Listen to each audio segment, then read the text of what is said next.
Let's hear for Doylestown Mennonite Church. Let's hear for Kira and her husband. If you need an attorney, this is the one you want. Let me tell you right now, and I'll be talking to you about something very, very soon. So, what? No, this is all good stuff, but stuff that's in your wheelhouse. So I'm glad you came. It's an honor to see you, and I have to take a little bit of liberty because I'm part of a church in Northeast Philadelphia called Audacious Hope Church.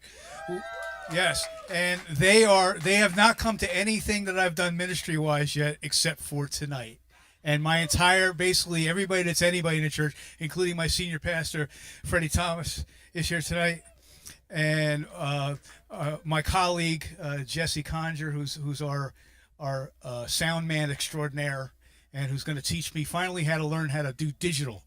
So I just wanted to give a shout out to those VIPs that are in the house. It's an absolute honor to have all of you, though, here tonight. This is a tremendous crowd. So before we get started, I just want to open up in prayer, and then I'm going to introduce you to someone. Let's pray. Our Father God, we thank you that we could come here to have a time of fellowship together, but actually a time of laughter. We know that you are a joyful God. In fact, in Scripture, you know, Father, that verse that I love so much, the joy of the Lord is our strength. So we hope that we have a lot of joy, and if anybody came here weak or downtrodden or with a frown on their face, they're going to leave with a smile. They're going to leave up tempo, and they're going to leave with strength. So we thank you right now that we could do this. We want to play you bless each of the comics that are here tonight. Anoint them, give them the wisdom to say what they need to say, but also let us all have a good time together as one, as we give you all the glory and all the praise, and as we raise money for this event and this charity that's so necessary right now. We ask all of this in Jesus' precious name. And everybody said, Amen. I'd like to introduce you to founder and CEO of Battle for Children Charities. I graciously serve as his vice president. My main job is to find the talent that we use for our annual band and now singer-songwriter combined competition that we do. It's not really a competition as it is a way of getting awareness out and getting an audience involved so we could tell them a little bit about what we do. But I am honored. He's a friend of mine. We did a lot together, including a radio show, and I'm just so happy to be up here right now and introduce to you Mr. Art Salvagno. Stay up. Welcome to Sunday Worship and Talk with Art and John. Long time ago. Yes. Hi, Kira. Mr. Sherbakova. Thank you, Audacious Church, for being here, and everyone else. My family, my church family's here as well from Crossroads Bible as well. A lot of good friends. Of course, our recording secretary, Mike, is here tonight. Mike Pugh. He's here as well. So, and of course, can't forget my lovely wife, right? So give her a round of applause. She's back there. We have some things here that are back there for every donation. You get a little pinwheel, or you can get one of my cheapy CDs that we recorded at Junction Music Studio. The rest of the stuff here is free. You have a little no warning signs of child abuse cards back there. There's also a good touch, bad touch activity book for children as well. And this would be my CD of my original music as well. There's only 6 songs on there. It's my second one of the ones I made. But anyway, I came about this back in 2010 when I was still investigating child sexual abuse cases, human trafficking cases with the Philadelphia Police Department Special Victims Unit. I was leading worship at a church called Faith Harvest Church in Bucks County. Pastor and I and my wife said, there's a need to bring children to therapy in a more expedient fashion, like within 2 weeks rather than 6 months to a year down the road, where what's going on in their heads just getting worse and worse and worse. You can imagine exactly what's going through their minds. Is it my fault? Or is this the way life's supposed to be? Let me do the same to another child. So if we can get them into therapy as quick as possible, that's great. So this is where we came about. We started raising funds for the likes of the Philadelphia Children's Alliance, Mission Kids of Montgomery County, St. Christopher's Hospital for Children's Care Clinic, the Safe Place at Children's Hospital of Philadelphia. So we were able to provide funds where they could build more rooms so they could bring children in quicker. Okay, but it didn't stop there. We weren't a 501c3 then. We were just doing, what do we call it, John? It was called the Battle of the Christian Bands, which we still have now in September.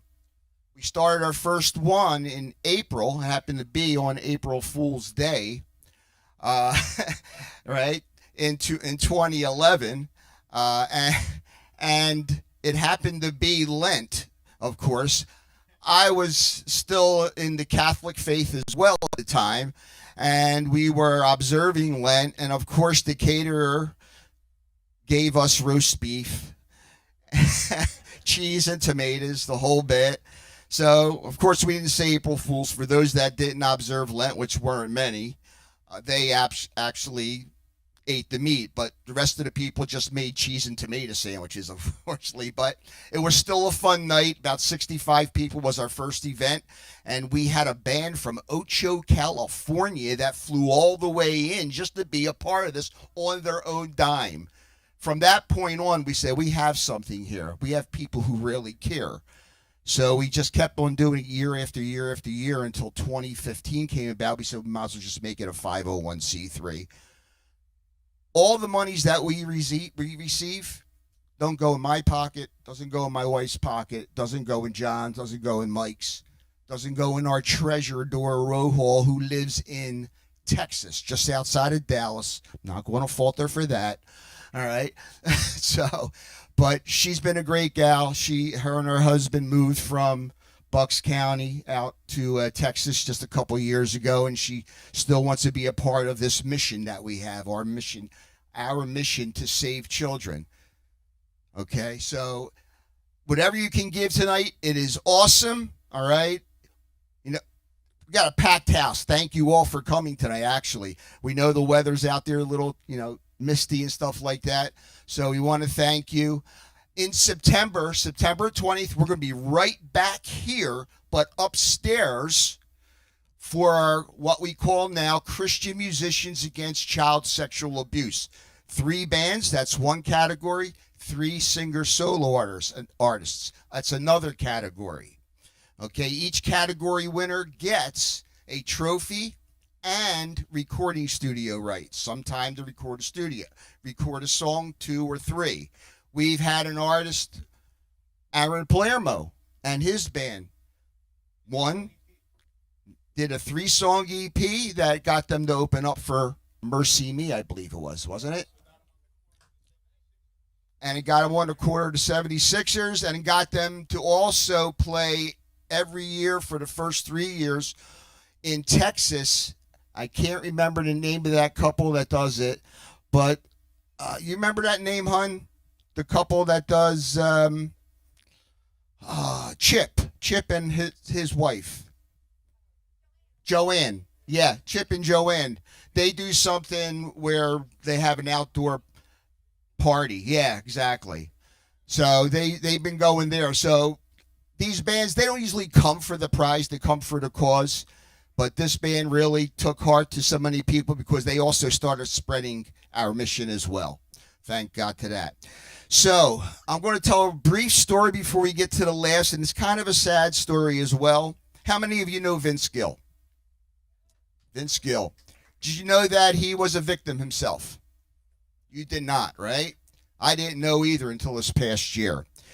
I'm going to say he was almost a victim. When he was playing basketball in school, the coach was a pedophile. And he was going around with all the players, and Vince was one who was able to escape his touch, ran away. And he told of the story during COVID. And on his Okie CD, he has a song which we're going to play now. And I think you should really listen to it because it's going to touch your heart as it's touched mine. because I've heard stories such as this from so many children with over 3,000 cases in Philadelphia alone annually that occurred, and only 12 of us in Special Victims Unit handle those cases annually. And I heard so many different stories, some the same, but yet different. And this is my therapy right here, playing music, creating music. So we're all volunteers. Our whole missionary here, what we do here, our whole ministry, I should say, and our mission, we're all volunteers. All the money goes to organizations that provide trauma-specific therapy. Forever changed. And what we have now, we have also our own in-house therapist. Thank God to that. Okay, David Flam joined us. I don't even know if he's here tonight. He was going to try and make it tonight, but I know he's been very busy. He does Bucks County and he does Montgomery County, and he has two offices. So we're able to get a couple kids in there now and then, which is awesome.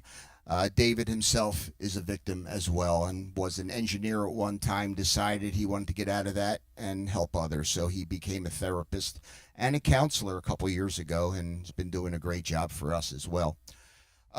So without further ado, I'm going to introduce you and give you back to John Acunzo so we can get the party started. How about that? John Acunzo.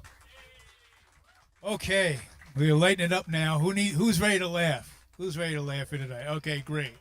Well, up first tonight, I do want to say that our headliner tonight is also part of our church, so it's even a double honor to have him here tonight as a headliner. But up first, who's going to serve as our incredible MC for the night? He's a Presbyterian pastor by day and a comic at night.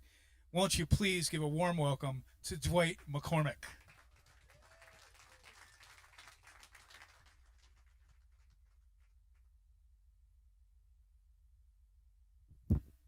Hey, give it up for Art and John. Give them a round of applause. Give a round of applause for Al Smith. Al got me involved in this, and I was asking him beforehand if they could play Old Yeller and Beaches before I came on stage, and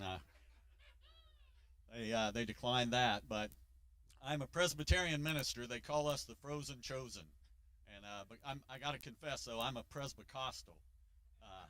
I'm spirit-filled a little bit, I get a little carried away sometimes. I like, I have joy, So in Presbyterian church, if you're worshiping, you might show joy in this fashion. But I like to dance around and stuff, and they're like, my goodness, put that boy back, whatever you, please, oh my goodness. But yeah. Frozen Chosen Presbyterians. And let me ask this. I think I heard that Abundant Life, Audacious Hope. All right, Audacious Hope Church is here. Round of applause, Audacious Hope. All right, what about Doylestown Mennonite? Anybody here from Doylestown Mennonite? All right, they're taking risks for and with Christ. What a great statement. That's wonderful. That's what we're supposed to do for the gospel. Amen. Supposed to take risks for the gospel, and so thanks to the Mennonite Church. Give them a round of applause.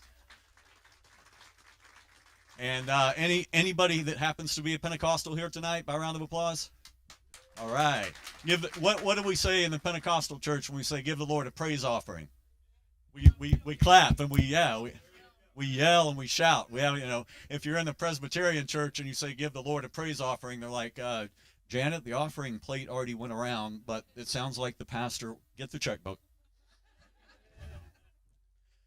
No, it is true.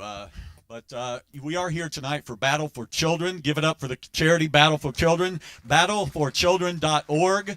We are here in order to help heal people who are victims of abuse, and that is part of the gospel as well. There's 120 people here tonight. I was doing some math. I'm not known for my math skills, but if everybody in this room gave $5, we would raise $600, which would be within $200 of the most they've ever raised. So I want to ask you to consider, would you please give $20 if you can afford $20? They will take the donations there. They will take them over here. They will take them in the back. And many people say that the greatest nation in the world is the United States of America. But I'm here to tell you that the greatest nation in the world is donation. That is right. Donation. Yeah, I'm leading with a joke that I heard from a panhandler on a subway in Brooklyn. That's the quality of humor that I'm delivering to you tonight. You're welcome. I miss my wife. My wife's name is Sarah, which means princess. And it's not descriptive at all. My wife is not a princess at all. She is tough. She is a warrior. The first time we met 25 years ago, on April 15th, we've been married 25 years. Can you believe it? That is a miracle of God. That is God's grace at work. My wife deserves combat pay. Of those 25 years, 7 have been happy. You know, it's been really a challenge for her, especially pray for her. Her name's Sarah. But when we first met, we went on a date in Kentucky at this lake, Grayson Lake, Kentucky, and we went up this little hill in the woods, and we were on this cliff about 35, 40 feet in the air, and I was teasing. I was like, "Hey, you want to jump off the cliff?" Thinking I was, clever, thinking, "Oh, you want to jump?" And she's like, "Sure," and she just runs off, runs off the cliff, and then when she lands in the water, she gets up out of the water, and this was back in 25 years ago. She gets out of the water and she imitates this character from GoldenEye, that computer engineer that had the ink pen, and she gets up out of the water and she goes, "I am invincible." And I was like thinking 2 things. I was like, 1, Jesus, please will you help me win her heart because she's already got mine. And then I was like, I'm going to have to jump off this cliff. Man. And I did. And they resuscitated me 25 minutes later.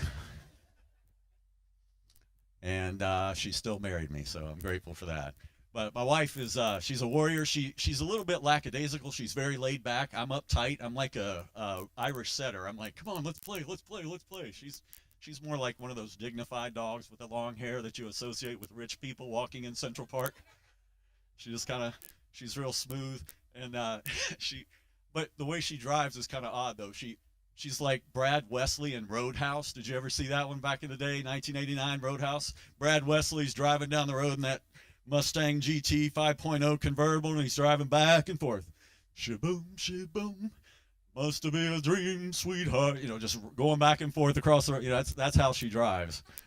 She loves that joke. She told me a 2-word feedback for that joke. She goes, "Bite me." But I am a Presbyterian minister, and I've been doing that 26 years in the parish. I am currently searching for a call. I am a pastor of a coffee shop in Martinsburg, West Virginia, of all things. And Al Smith and I met online. We were arguing politics and religion, and we found out we both love Jesus, but we both have completely wrong worldviews. So it's a wonderful fellowship and a wonderful thing. But Jesus can bridge the gap. And that's what I'm learning, is that if we come to the table of grace knowing that we are in need of forgiveness and salvation, and knowing that we need some bread, Jesus is there to meet us and feed us so that we can go forth and feed others and give them the good news and share the good news that they are loved. And if you don't hear anything tonight from anybody else, hear this. You, every you and me, are beloved children of God. Every one of us, beloved children of God. All right, now I'm going to make an awkward shift into somewhat racially charged material, because I counted 4 black people in the crowd, and I know that they said, I said in my prayer, I said, "God, what's the critical mass for these jokes that might not hit in an all-white crowd?" And it felt like God said 4, so no pressure. Well, what's cracking, y'all? What's cracking? All right, no? Benny, are you with me? All right, Benny's with me then. All right, so. No, I was told if I'm in a mixed race crowd by a black comic friend of mine, he said, "Say what's cracking so they'll think that you're hip." And I was like, "You realize they can still see me, right?" He's like, "Well, if that doesn't work, then tell them your name." I was like, "Well, my name's Dwight McCormick." He's like, No, tell them your full name, because my full name is Dwight Jerome McCormick II. And he said, "My buddy Mark Gregory is Dick Gregory's nephew." Mark said, "Man, it sounds like that's an intimidating sounding name a little bit, Dwight Jerome." He said, if you owe Dwight Jerome some money, you better pay Dwight Jerome." And then you see me and you're like, "Psh, I'm not paying that fool." So, all right, well, this is meeting with mixed results, so I'm going to abandon it. I appreciate your honest feedback. But in our Presbyterian church, we were losing members. We weren't getting too many people to come through. We were trying to do things to get people to come, and we did this one promotion back in 2007 called Pimp My Pew. It's where we customized the pews with spinners. We put those faith-based video game systems in the back, the Sony PlayStation 4, the Exodus Box 1. It only had 10 games. They were always breaking. They said a 10 Commandment joke couldn't be done in Doylestown, and they were right. We put in there one for our Jewish brothers and sisters, too, the Yahweh.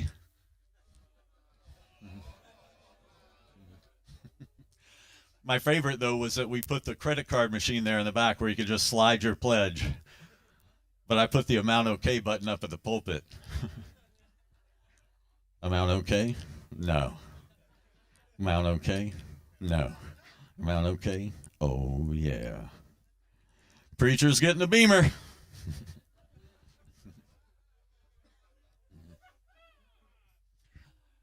All right. I started comedy in West Virginia, in Huntington, West Virginia, and I had a guy get mad at me for being on stage. He didn't think a preacher ought to be up there and doing comedy, and he came up to me after the show, and he got in my face. He's like, "Hey, boy, are you really a preacher?" I was like, "Yeah." He's like, "Why don't you do something preacher-like then?" So, of course, I prayed with him. I baptized him, used some Grey Goose. Then I took 10% of everything he owned. My name's Dwight McCormick. Thanks so much for your time. I appreciate you. Are you ready for your next comic? No, I didn't hear you. Are you ready for your next comic? All right, coming to the stage here, I want to invite you to welcome this young man, 31 years old. He is from Delaware, and he performs in comedy clubs around Philadelphia. He's been at this for about 9 years. Please welcome to the stage, Tim Merkel. Let Tim hear it, everybody.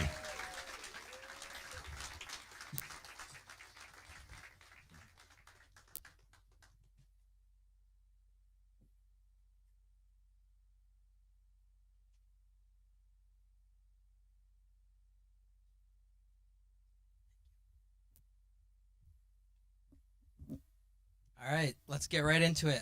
Let's talk about the elephant in the room. Because I know, it's the first thing that everybody notices.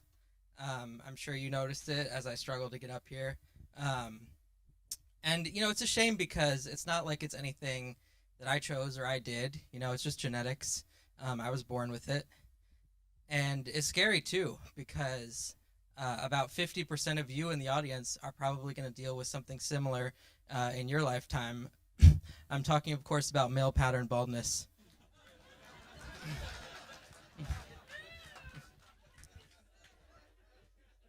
By the way, not much of a pattern. Every year I have less hair.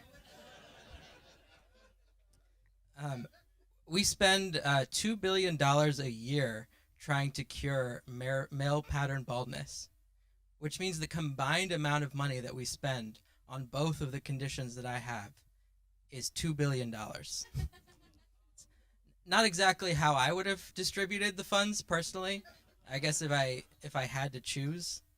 No, but I'm going to be talking a lot about my disability, and I just wanted to say up front, that it's okay to laugh. Please laugh, unless it's a lame joke. Not a lame joke. I guess if the joke can stand on its own 2 feet. No. But you may be wondering, what's it like to have a disability? What's life like with a disability? And if I had to describe it, I would say, imagine you have a peanut allergy, and the world is a Five Guys. And they know, the employees there know you have a peanut allergy, and they'll be nice. They'll move the giant crate of peanuts over to a different table, and they'll sit you down, and they'll let you order from a special non-peanut menu. And, sure, it's just some lettuce, and it costs $12, but it's just nice to be included, But the world isn't always very accessible, which you probably noticed as I got up here. But let me give you an example of a time when life wasn't very accessible. I went to Drexel University for college, and thank you, thank you. When I got there, I had some. I think it was like my second or third term there, and I had these weekly quizzes that got scheduled in this like beautiful auditorium that the only way to get into it was down this like marble staircase. There was no elevator, no other way to get in, so I had no way to take these tests. So I had to go to the Office of Disability Resources. So I gave them a call, and they picked up and said, oh, okay, you're gonna come to get your accommodations later. That's fine. Real quick though, are you able to do stairs? I said, no, that's kind of the whole reason that we're doing this. And she was like, okay, you're not gonna be able to come in, but I'll tell you what, if you walk outside, I'll see you, and then I'll come and meet you outside. I think I know who you are. Do you wear glasses? And I said, yes. And she said, okay, I know who you are. I'll meet you out there. And so I hung up, and then I thought, are there only 2 people with a disability at Drexel, and one of them wears glasses and the other doesn't? And then I thought, sometimes I don't wear my glasses. Am I both people?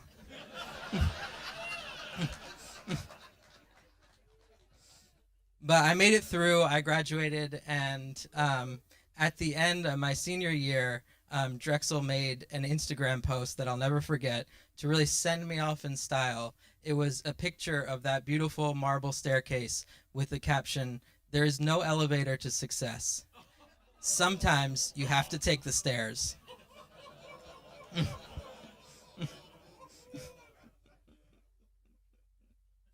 But having a disability is all about coming up with unique solutions to problems.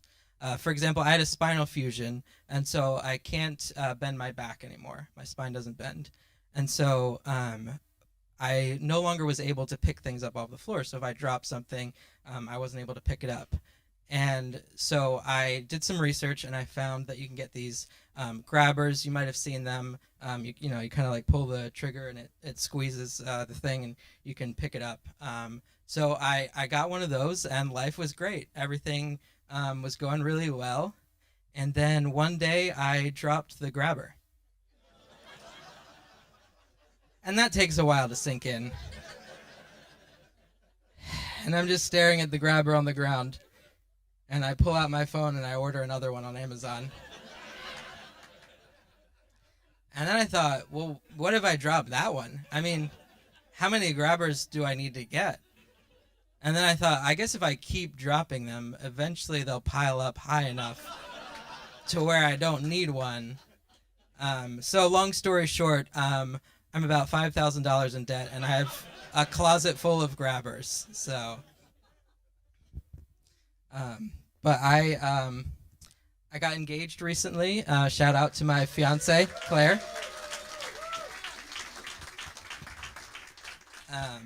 Dating with a disability is interesting. I think for the most part, people are they're pretty accepting. You do run into a few people who you can tell they never considered that somebody with a disability could find love. And you can kind of see their minds, like the wheels turning and the mental gymnastics that they're kind of working through on their own. Like you can see them like, oh, okay, I get it. She's his sister. Okay. And then maybe we'll start holding hands, and they'll say, oh, okay, it's not his sister, it's his nurse. She's checking his pulse. Okay, and it's like, oh my gosh, she's giving him mouth to mouth. He's dying.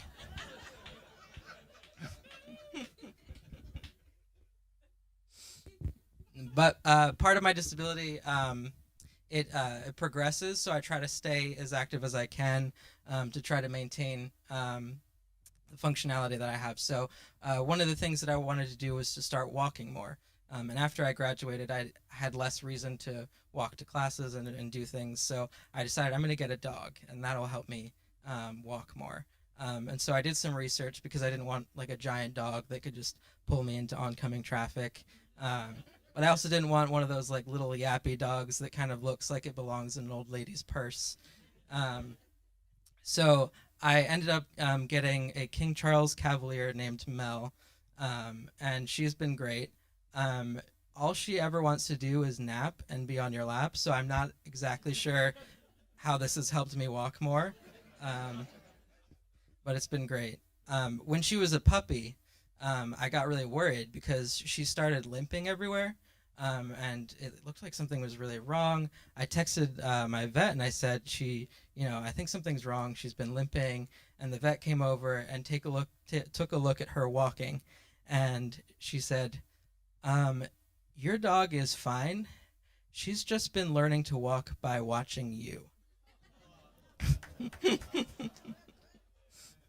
I told that to one of my friends, and they said, you should get a dog walker. And I said, they make those? And then I realized he meant I should hire somebody to walk my dog, not that I should get my dog a matching walker. That made a lot more sense. But I come from a big family. I have 5 siblings.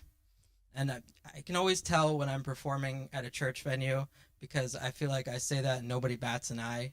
If anything, people are like, oh, you think 5 siblings was a big family? That's cute. But after my parents had me, they decided to adopt. I'm going to try not to read into that one too much. But growing up in a family that adopted, it was always an adventure. When my brother first came from India, he barely spoke any English, and it was always an adventure. We were all like learning the language to try to understand him. There was one word that we never could figure out what he was saying, and he would say it a lot too. He would kind of like point at people and say like "chickadee," and we couldn't figure out what it was. And me being kind of like the engineer, like problem solver, I was like, okay, I know what I'm going to do. I'm going to look up the phrase for show me. And so then I said, okay, Riley, show me chickadee. And then he turned around and mooned me. So that was the last time I decided to do that. But there weren't just language barriers. There were also some cultural barriers. In India, a lot of people are Hindu, and they believe in many gods, and they worship many gods. And so it was a little bit of a change when Riley came. We taught him about Jesus, and we were going to church. My parents taught Sunday school, and they would, every week, they would bring the karaoke machine to teach Sunday school, and the kids would do worship songs. And Riley loved them so much. He was obsessed with them. So one day, we're in the car, we're on our way to church, and it was one of those car rides where, I don't know if you've experienced this, but everybody was mad at each other. We were all like in a huff, and there was, just a lot of tension. There was, a lot of things were said that, maybe we didn't mean. And Riley just goes, "We forgot Jesus." And my dad stopped and he said, "Wow, Riley's right. We've forgotten Jesus.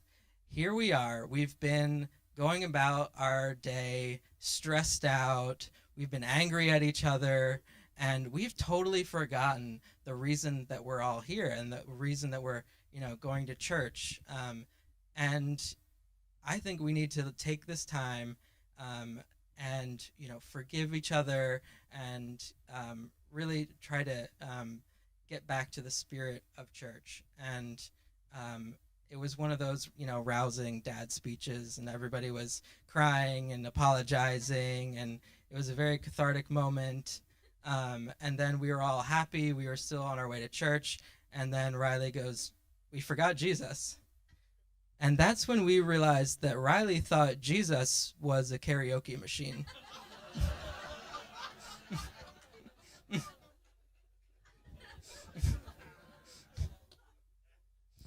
Speaking of idols, this is an Apple Watch. I will say it's not really made for somebody with my disability.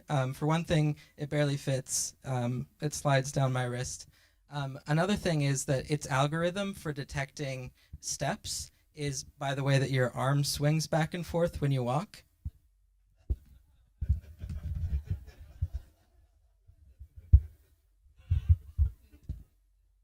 So no matter how much walking I do, my watch has no idea. So now I have to put up with all these passive-aggressive notifications, like, you've been sitting for a while, why don't you try standing? Or, it's a lovely day to go for a run. Or, there is no elevator to success. Sometimes you have to take the stairs. Thanks, guys.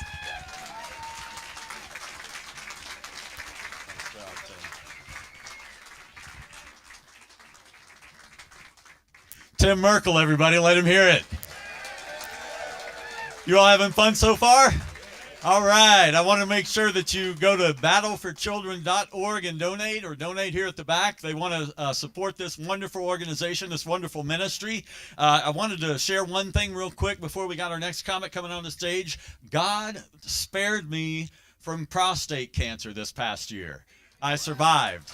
Thanks be to God, I survived, and I was able to, had a radical prostatectomy and had all the accoutrement that came along with that, unfortunately, and people make jokes. I went to a lot of comedy clubs where they make jokes about Depend undergarments, and those are funny until you need them. Yeah. Thankfully, I've graduated now to a smaller thing. It's a little more feminine. It's a pad, but it's for boys, so they don't call it a pad. You know what they call it? A shield. It's a shield. I'm wearing a shield. It's not like Captain America's shield, though. It won't come back to you. And you certainly don't want me to throw it at you. All right, you ready for your next comic coming to the stage? All right, I want you to welcome to the stage a young man that goes and performs comedy in theaters, in churches, and in comedy clubs around the country. Please give him a warm round of applause, Ryan Rowe.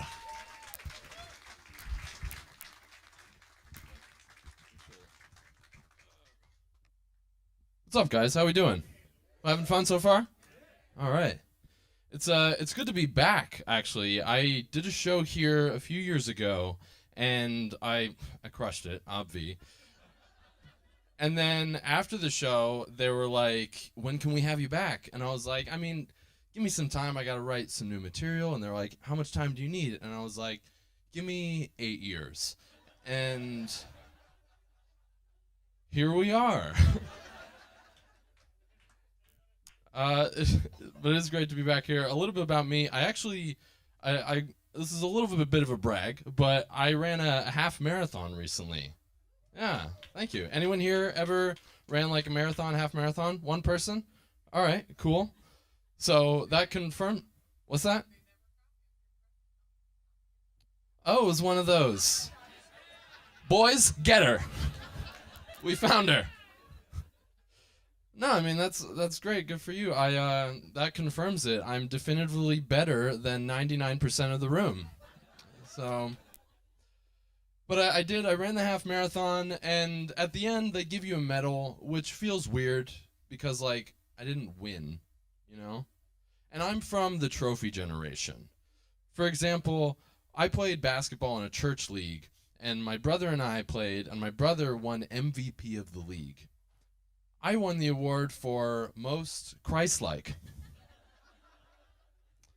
Because, I don't know if you knew this, but Jesus sucked at basketball.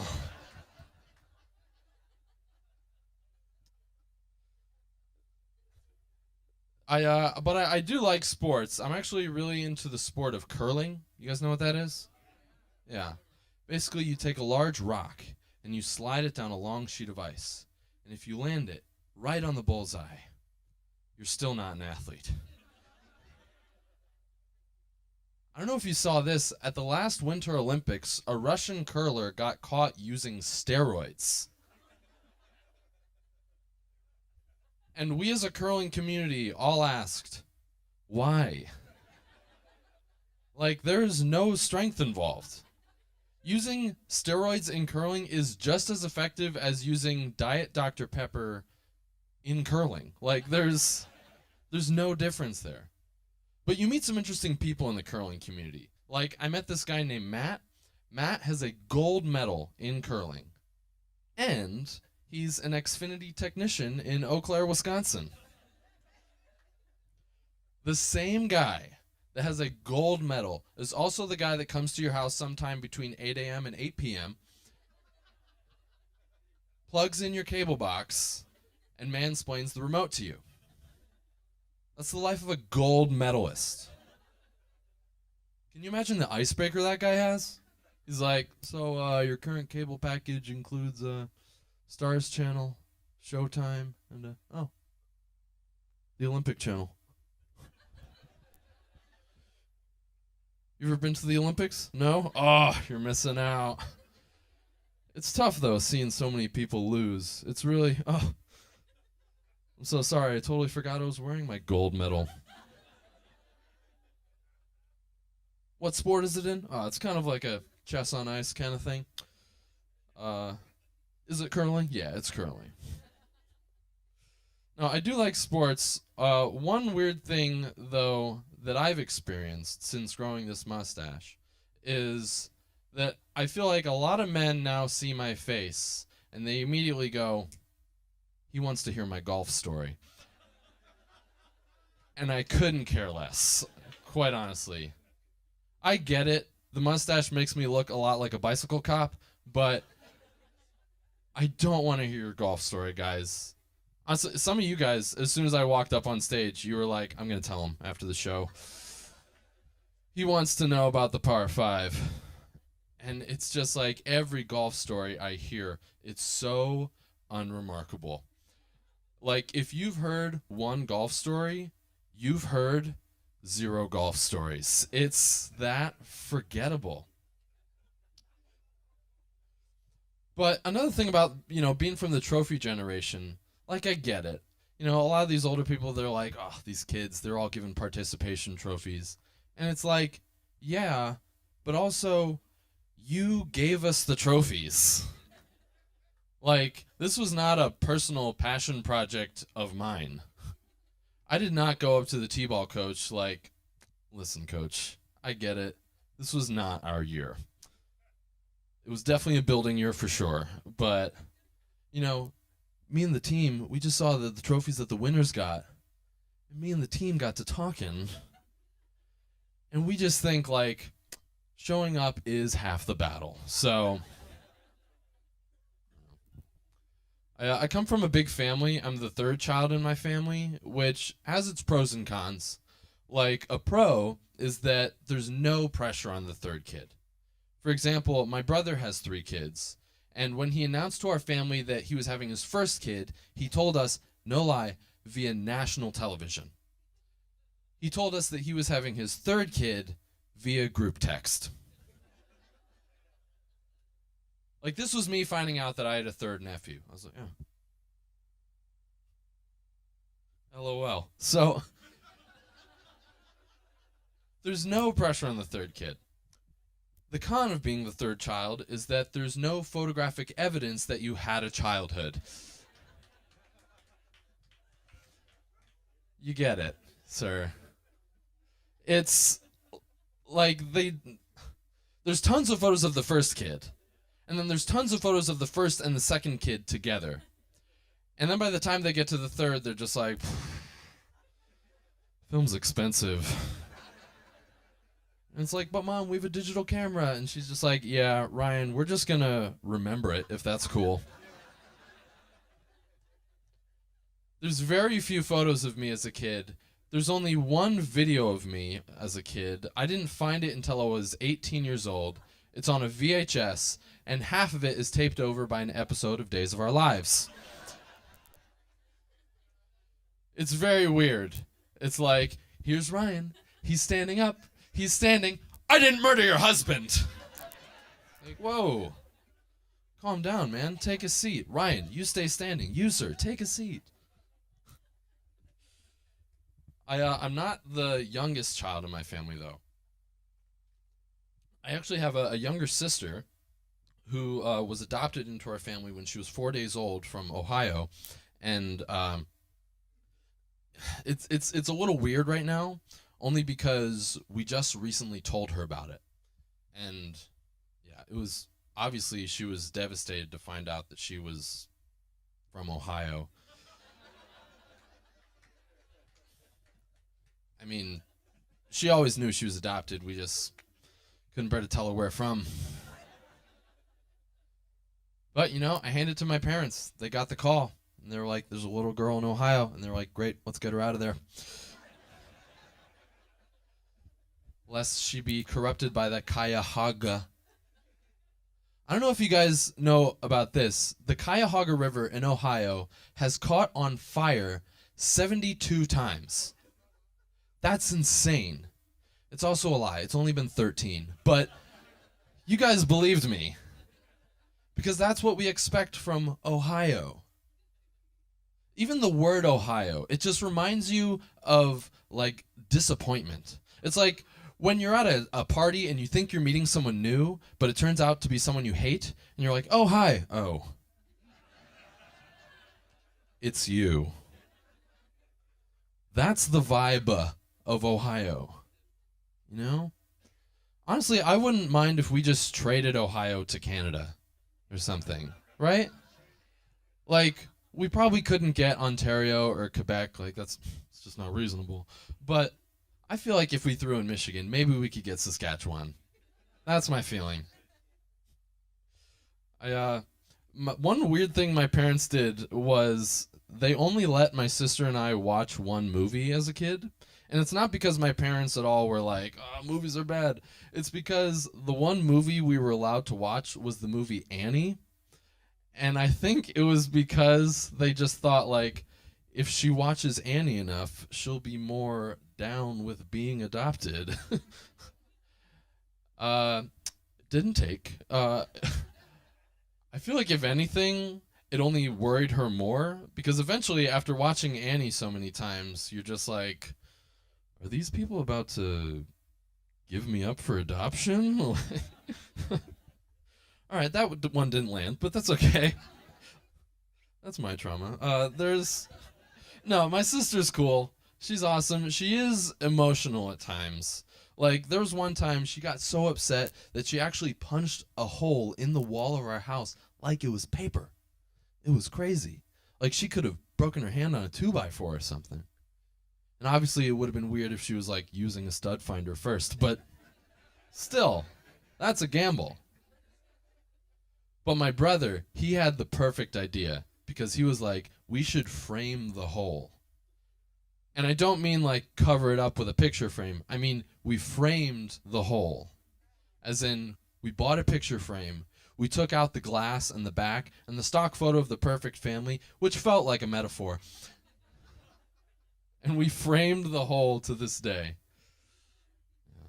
Actually, we bought 2 picture frames because we thought, as soon as she sees the first one, she's probably going to punch a second hole. So, you got to be prepared. No, I have emotions too sometimes. I'm in therapy. Anyone else into that sort of thing here? All right, cool. We got like 4 healthy people here. The rest of you guys, I'm praying for you. But no, therapy is one of those things that you got to be patient with it, right? Because you might not get along with the first therapist you see. For instance, I didn't really get along with the first therapist I saw because he kept trying to sell me his paintings. It was very weird. I'd be sitting there and he would have the paintings on the wall behind him, and if I looked at one, he'd be like, I see you checking that one out. What do you see in that one? And I'd be like, well, I see that you priced it at $600 and you named it Generosity. So I don't know if you're a therapist moonlighting as an artist or the other way around, but either way, you don't take insurance. So let's part as friends. But then the next guy was great. You know, the next one, he asked me tons of great questions. He was like, Ryan, what are some of the things you think about? And I was like, well, I'm a comedian. I like to think about odd concepts. And he said, like what?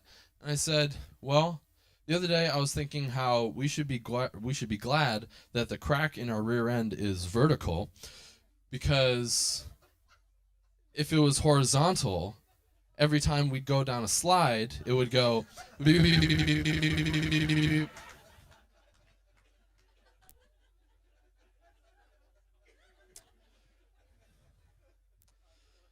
yeah, and then he spent a long time writing in his notepad, and that was scary. But, you know, one thing you learn in therapy is that if there's something that gives you a lot of anxiety or fear, you can probably trace it back to something. For instance, I don't do well on flights ever since I took a cross-country flight on Spirit Airlines. Yeah, if you aren't familiar, the reason they call it Spirit Airlines is because they're like, we're a real airline in spirit. We'll get you there safely in theory. I took a flight from Philadelphia to Los Angeles for, not kidding, $60. And I got exactly what I paid for. The turbulence on this thing was so bad that you're convinced the whole time that this plane is made out of balsa wood and horse glue. It's like whatever the Wright brothers made, they were like, that's perfect, don't make any changes. Even the flight attendant, when she's giving her little safety talk, is like, in case of a water landing, this plane is made of paper mache and will dissolve in 30 seconds. The exits are here, and we recommend taking them before we take off. And you're like, don't you mean the bathrooms? And they're like, no, we mean the exits. I was so flustered after this flight that I was like, man, I should start going to therapy. And that's how I met the paintings guy. So, no, avoid it at all costs, man. Do you guys like Rita's Water Ice? You guys excited for spring? Honestly? Yeah. I am, man. The 5 layers, that's like, whew, we need like 50 layers, man. Like every year, let's just add a layer. Let's get nuts. Come on. No, I love Rita's. One funny thing that happened recently was my brother's wife's family is British, and they came and they visited us, and her dad's name is Paul. And Paul and I went to a Rita's, and Paul ordered a Swedish fish-flavored water ice. And as he was eating it, he's like, you know, Ryan, this doesn't taste anything like fish.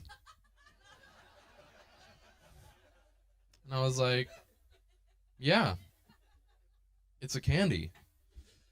But it really begs the question, why did he want fish-flavored water ice? He didn't even sample it. He was just like, oh, they got fish ice? It's got to be good. I could not believe it. Like, I've never been disappointed that something didn't taste like fish, you know? I'm not even disappointed when fish doesn't taste like fish. Like, you know why they call it the chicken of the sea? It's because chicken is better than fish. That just blew my mind, man.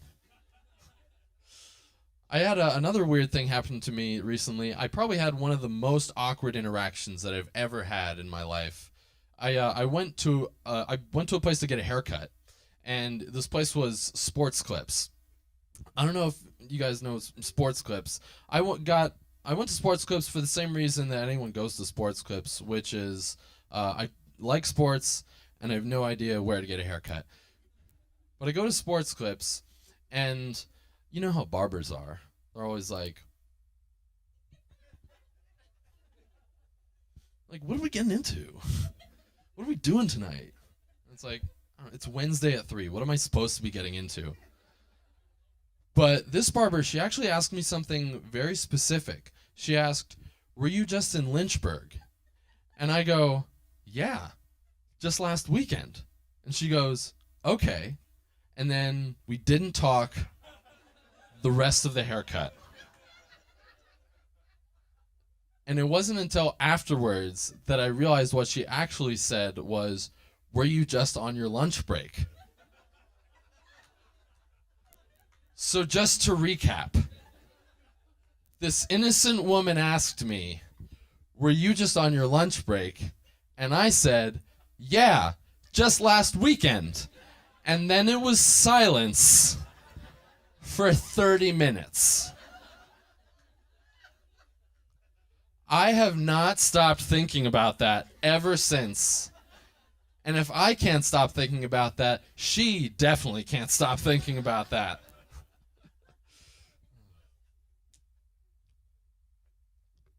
I got really excited for baseball season recently, and I made a bit of an impulse purchase. I bought a lot of hot dogs. I bought 24 hot dogs. Just 24 dogs, 24 buns, to the counter, nothing else. Even the guy at the counter was like, hot dog party tonight, yes. I was like, party of one. This was Trader Joe's, so they all sound like that. But the only reason I bought 24 hot dogs was that at Trader Joe's, they only sell hot dogs in packs of 6, and they sell hot dog buns in packs of 8. So I crunched the numbers. And I had no choice but to buy 24 hot dogs. But now I'm thinking back at that, and I'm thinking like, man, I am so glad that they did not package them in prime numbers. Like, can you imagine if they only sold hot dogs in packs of 7 and hot dog buns in packs of 11? I'm buying 77 hot dogs. That's what that means. I'm a single guy. I've been dating, which has been fun. The best part of being single is all of the unsolicited dating advice that I didn't ask for. My brother, he's the worst about this. He loves giving me advice. He's always like, "Ryan, you just got to put yourself out there more." And I'm like, dude, you literally met your girlfriend on Xbox. Like, please don't lecture me. Another thing he said to me, he's like, "Ryan, whatever you do, don't let the girl you're dating meet your attractive friends." Which is really the nicest way to call someone ugly, I guess. It's like, thanks, bro. It's kind of a non-issue, but appreciate it. But another thing that's tough for me, though, in dating is that, like, I say a lot of things without fully understanding what I'm saying, right? Like, for instance, recently, this one girl, she invited a bunch of her friends over to just, like, play games at her apartment, and she had a broken ankle, and she lived in a third-story walk-up apartment in Philly.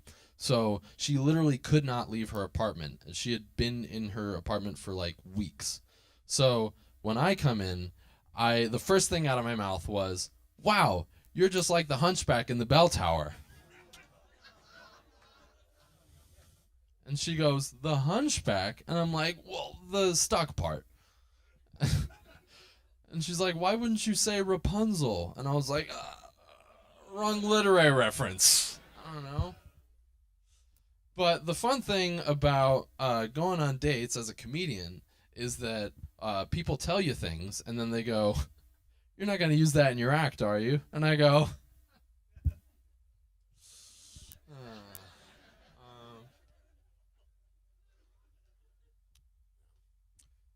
this other girl I dated, she was a nurse, and that was fun. My parents asked us, "How'd you guys meet?" And I was like, "I don't know, Mom and Dad. I think God just brought us together." Because that's a lot easier than telling your parents that you met on a dating app. But we met on a dating app, and it said nurse on her profile, and I was like, that is perfect, because I am deeply unhealthy. I've eaten 6 hot dogs in the last 24 hours, you guys. A nurse would be great. But she also told me that when she was, like years before she met me, she had a patient who literally inhaled a hot dog into his lung. I was like, ooh, Thank goodness she didn't recognize me. Guys, you've been fun. Give it up for your host, Dwight. Have a great rest of your night.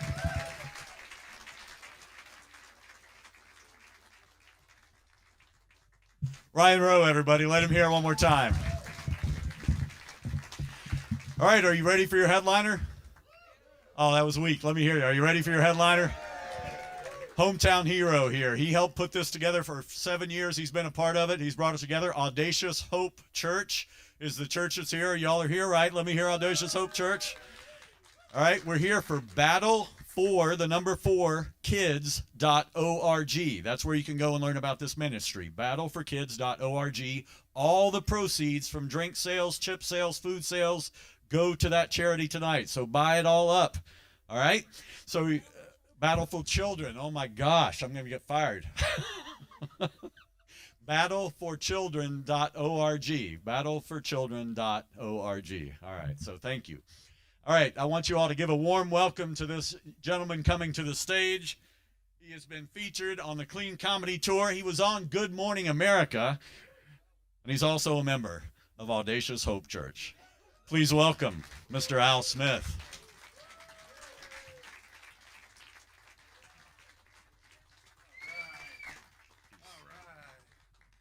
All right.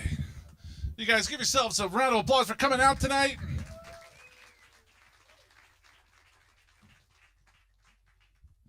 Let's hear it for all your comedians, Tim and Ryan and Dwight. I don't know if you know this, man. This is the most educated lineup in the history of comedy. Dwight's got an MDiv. He's an engineer. Ryan is a lawyer. I have a GED. We're the best. It's an average. It's an average of everything that's going on. This is great, man. You guys are packing the house in Doylestown. I came here through the middle of downtown Doylestown, both blocks of it. It is lovely. Doylestown, the gateway to Willow Grove. Guess you're all happy to be here. Most people who come to Doylestown are not happy to be here because this is where the courthouse is. Yeah, so most people are not happy to come to Doylestown. Doylestown, the gateway to prison, apparently. Good times, good times. I get to travel a lot doing comedy. I love traveling. I love making fun of people's towns. Recently I went to Bardstown, Kentucky. Bardstown. If you ever get a chance to visit Bardstown, Kentucky, you're going to want to go ahead and skip that. It is tiny. It is the very definition of small town. You know, the center of town has a Dollar General, a police station, and a library, all in the same building. That's what I did that joke in Bardstown, and some guy got up and got upset. How dare you, sir? And then I explained to him what a library was, and he wasn't upset anymore. Yeah, Bardstown was a little tough for me because we have a little bit of a language barrier.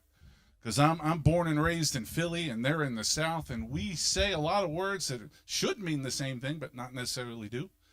You know? Like, we say yous, and they say y'all. Right? Like we say cuz, and they say cousin. You know? And we say wife, and they say cousin.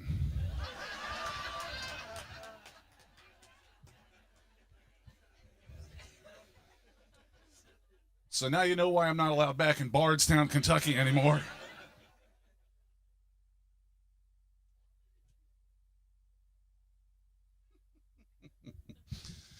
I don't know why I make fun of these towns.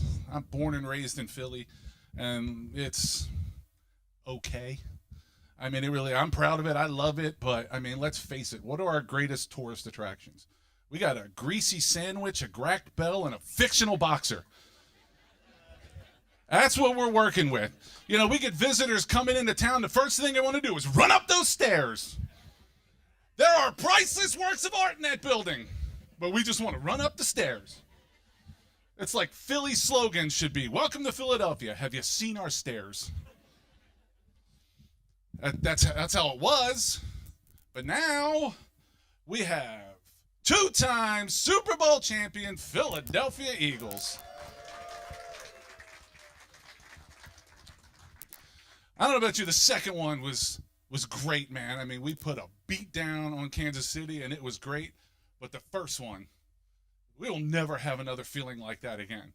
'Cause I don't know where you were for the first one, but I went to a friend's house to watch the game with my family, and that clock drips down to 0, and we're all celebrating, and I immediately start crying my eyes out.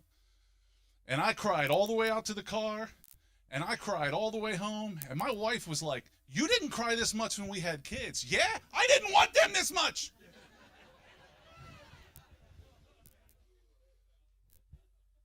I mean, don't get me wrong. Like, I waited 42 years for a Super Bowl I never thought was coming. I waited 9 months for them. It was pretty much a sure thing.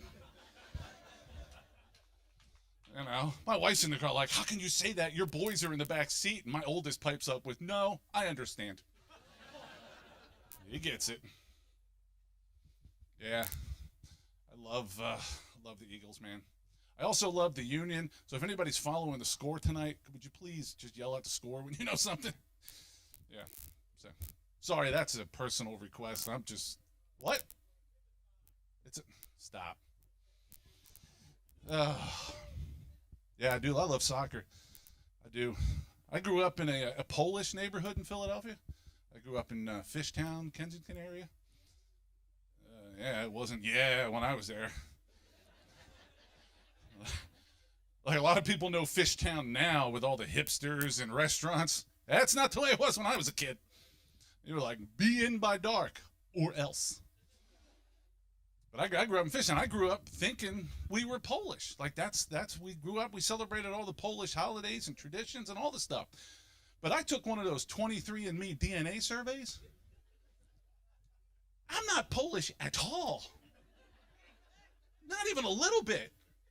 Turns out I'm 43% British. Right? So just like that, I went from being a complete moron to being better than all of you. Not all the way better, just 43% better. I loved finding out I was British, man. I took it seriously. I did. I started getting involved in all the best British pastimes. You know, I started drinking tea. Started watching soccer. I started claiming land that didn't belong to me. All those things. You laugh. My neighbor still has no idea I annexed his front lawn. The food stinks in England, though. It's terrible. It's terrible. You guys know what's the number one dish in England? Fish and chips. You guys want to know what the second most famous dish in England is? Bangers and mash. Bangers and mash. This is where they put sausage on a pile of mashed potatoes. A culinary delight. What are they thinking? Even the Germans are looking at them going, "What are they doing with the sausages?" That's why they keep attacking them so much. It's not right. It's not right. So I recently turned 50. Yeah. Oh, I can assure you I've done the minimum to get here. I squeaked in over the line. 50 is amazing, though. 50 is an amazing time. It really is. Right? Because I still have a foot in the camp of young and a foot in the camp of old, and I will play them to my benefit whenever I feel like it. You know? Because a group of friends will come to me and go, "Hey, man, you want to go skiing next weekend?" "Yeah, I'm 50. Let's go." That same group of friends can come to me and go, "Hey, man, can you help us move next weekend?" "Nah, I'm 50. That's not going to work. Nope. Like at 50, I can pull off a leather jacket. Leather pants, not so much. Not doing that. You know, like I could totally rock a pair of like Jordan 4s, but you know I got arch supports in those bad boys. 50. I think at 50, Some of you ladies can probably verify this who have gentlemen who are a little bit older. I think at 50, gentlemen start to become delusional. Yeah, here's how I know. Because every Sunday during the football season, I will sit on my couch and swear that I could do their job better than them. Right? I'll just be sitting on the couch like, what are you doing? I would have gotten that first down. Son, help me up off the couch. I need a snack. We're delusional. You know, we think we can do all kinds of things that we cannot. I'm not making it in the NFL. Have you ever seen this exercise where they're doing wind sprints up and down the stairs in the stadium? Yeah, I get winded going up a flight of escalator. I'm not doing that. And then just to make it harder, they start doing wind sprints with a parachute tied to their back. Yes. The first time I ever saw that, I'm like, yes, I am doing that. Till I realized I don't run nearly fast enough to get that bad boy to inflate. I'd just be dragging it behind me. I'd be like Will Smith from Independence Day, dragging an alien through the desert. I'm supposed to be at a barbecue. Oh, man, we're having a lot of fun here. Having a lot of fun. I'm enjoying it. So I'm going to take a little turn. I'm going to try something a little different tonight. I'm going to try something completely different, something I've never done before. And I got this idea from Ryan Rowe. He doesn't know that. So if you love it, fantastic. If you don't, it was all Ryan's fault.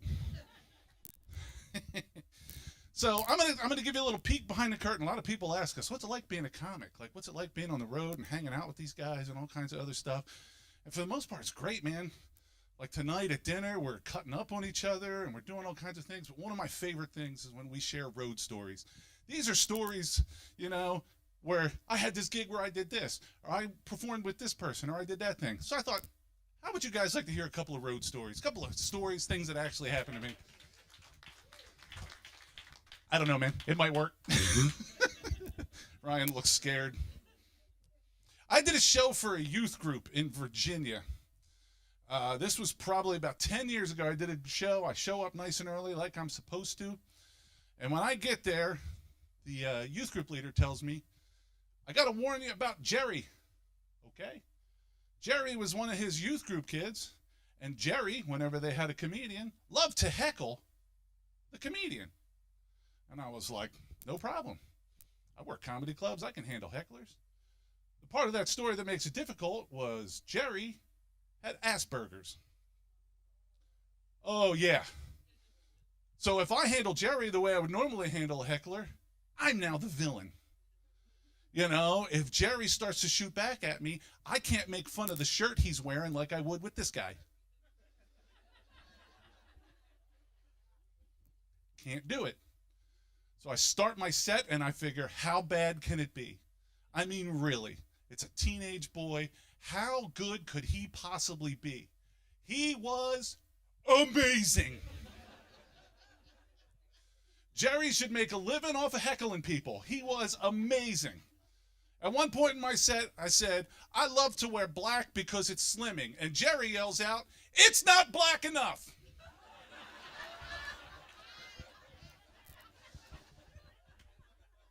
Oh no. And I thought we were done. And then Jerry goes, if that shirt was made of the complete absence of light, you're still going to look chubby.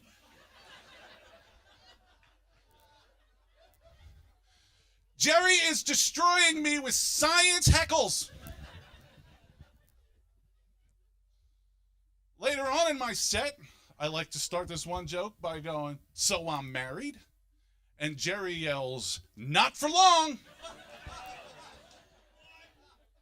And I thought I had Jerry. I thought I had him. And I was like, what, Jerry? You mean you're going to date my wife? He goes, no. Eventually, she's going to wise up and realize you're a giant dork. And I'm like, ow!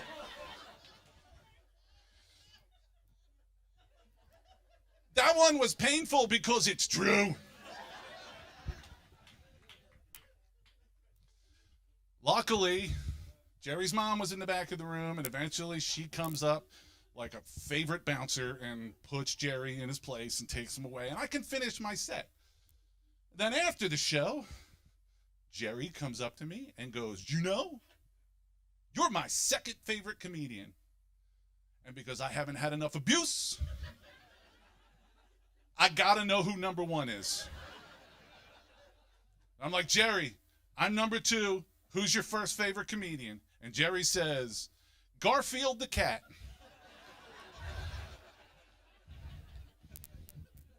I don't care. I'll take it. I'll take it. Another great thing about being a comic is teaching people, about comedy. I've done that. I've held comedy classes. One of the great things about jokes, the way jokes work, is jokes build up a bunch of tension, and then the punchline cuts the tension off, and that's when the laughter happens. It builds tension, and then it cuts the tension off, How did the chicken cross the road? Or why did the chicken cross the road? I don't know, Al. Why did the chicken cross the road? And then we're going to get the other side. Boom! Tension's broken, right? I'm going to tell you guys a story about how I built the tension for a joke for 4 hours. Yeah. So I got invited by Kells Barksdale. Some of you guys know Kells. I got invited by him to go to do a show, and it was jazz and comedy. Jazz and comedy. And I show up, and I am, we'll just call it melanin deficient for this room. I am the whitest guy in the world at this point. There are 200 people in this room, and they're there to hear jazz and comedy, and they are dressed to the nines, and I am wearing a sensible sweater. I am literally the whitest guy in a planet, in the planet, full of a room of the coolest black people I have ever seen in my life. So I parked my butt in the corner, and I didn't say a word. It's not true. I said 5 words to the waitress. "Diet Coke, please, and thank you." And so they start the show, and we have an hour and a half of jazz improv. And then they start to slow down, and I'm like, "Great, the comedy's going to start." Nay. This is when the audience members get to bring in their own instruments and sit in with the band. And it was weird. Everybody was going out to their cars, and it wasn't like saxophones and trumpets. Guy came in with a French horn. Another guy brought in a didgeridoo. There were like 4 triangles. It was crazy. 3 hours later, 3 hours later, they decide to take a break before the comedy starts. Take a half-hour break, and then the comedy starts. I still not have said a word to any of these people. Everybody knows I'm there. First comic gets up, does pretty good. Second comic gets up, and he eats it. He does 15 minutes of the most horrible comedy I ever heard, and that room hated his guts. They couldn't have hated him more if he was wearing a MAGA hat. They hated this guy.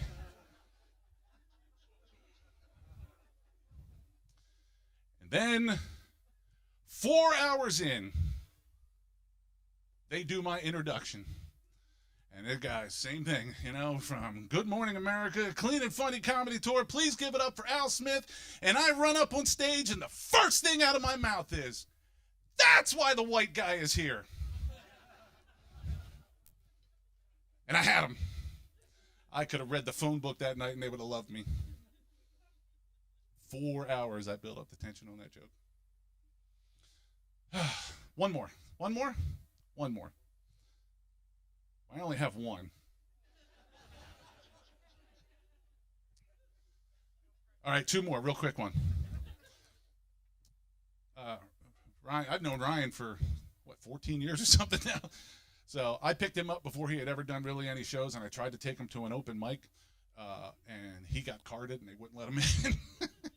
So I was trying to take you to bars before you were 20 years old, 21. So there you go. That's one more. So next one. I do this show in a comedy club out by Pittsburgh, and the comedy club is actually attached to a hotel. So the headliner always gets a room in the hotel, right? Where the openers, we get to sleep on the club manager's couch. Yeah, that's it's such a world. Anyway, so the headliner of this particular club was Tammy Pescatelli. Anybody know who Tammy Pescatelli is? Couple. Okay, thanks. She's been on all kinds of things. You know, she's got all kinds of TV credits and everything else, and she is a very lovely looking Italian woman. And she asked me, "Hey, would you mind after the show standing with me at my merch table so that nobody gets handsy and people just keep moving along?" And I'm like, "Yeah." I'm a hero. Let's go. You know, I'm gonna be the big guy. I can't fight at all, but let's do it. You know. So we're standing by the table. And we're chit-chatting, and the crowd goes away. She asked me, she's like, "You staying here tonight?" "No, I'm staying at Seth's house. I'm sleeping on his couch." And then she looks me dead in the eyes and goes, "You can stay in my room if you want." Oh, no. I have a dilemma, and it's not the one you're thinking.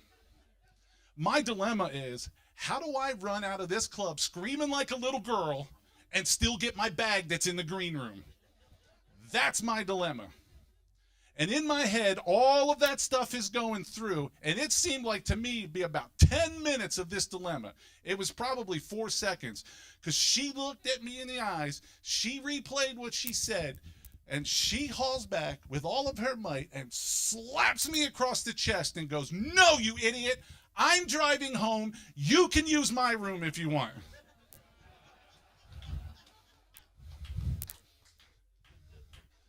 That is a true story. I don't know, Ryan, what do you think? 10 out of 10. All right. So, like you've heard before, so I'm married. Thank you. Thank you. I was going to stand here until somebody said it. My wife and I have been married almost 30 years, man. Was that number right? Okay, thank you. 30 years in a row, which is the trick. It's me being married, really, I mean, it's a bona fide miracle. It really is. Because as a young man, I had no game. I didn't know how to talk to girls, not even a little bit. I once asked out a girl by saying, "So, do you eat?" I basically asked the young lady, "So, do you perform the daily minimum requirements to stay alive? Is that something you're into?" She said no. She wanted to avoid a date with me so bad she instantly went on a hunger strike. I'm glad she said no. What were we going to do for a second date? Go somewhere and stay well hydrated? Nothing. I got nothing. My wife and I, we do have 2 boys. They're 11 months apart. You know, they call that Irish twins because they drink a lot. That's a joke. My wife and I are good parents. Our kids drink in moderation.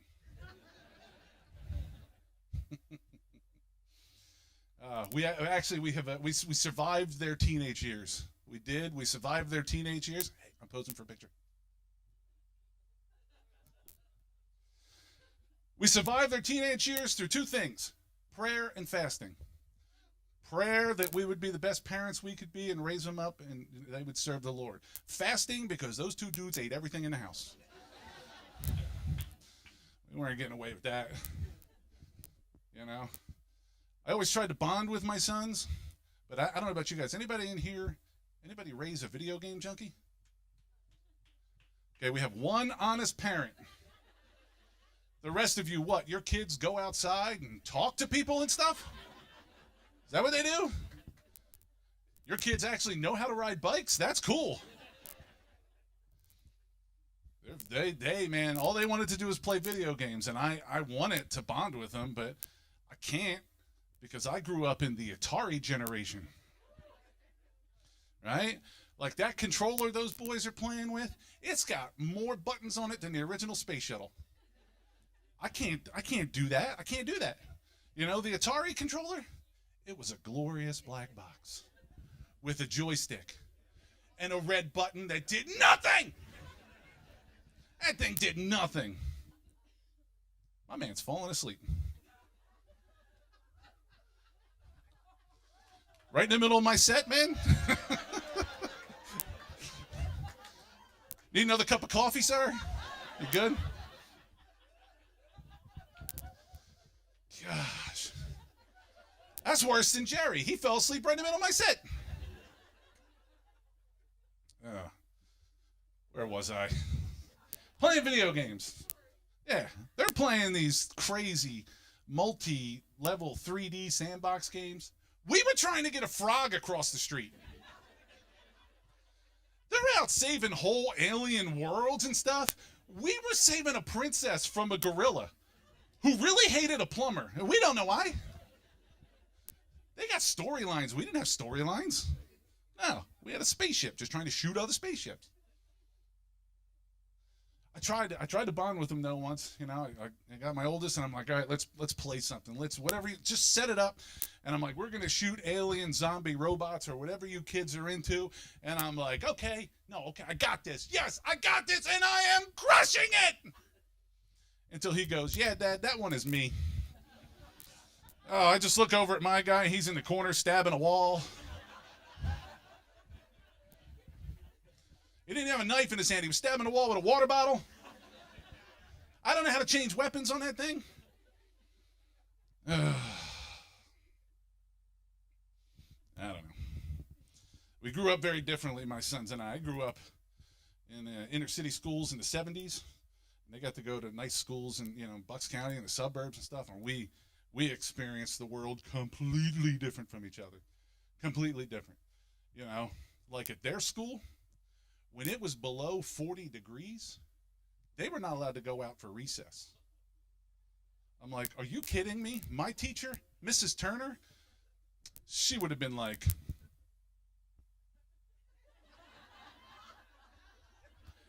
I don't care if Bobby lost 2 toes last week. You kids going outside.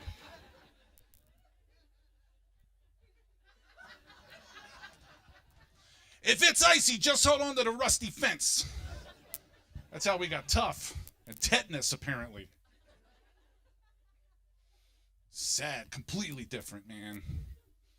At their school, I wish I was making this up. They were not allowed to run at recess. I know.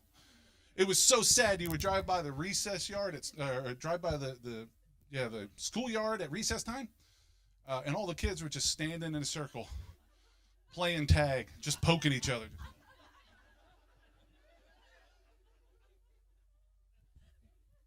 Until the school said that was bullying. And now they just text it to each other. I'm unfriending you. Not my school, man. Not only did they encourage us to run, they told us a little game called Red Rover. You remember this? Yeah, you still probably have PTSD from it too. So what it was is the teachers were like, okay, we're going to build a human wall of children, and then we're going to send another child running headlong into it. And meanwhile, the teachers are in the corner of the schoolyard placing bets. I got $20 on the fat kid.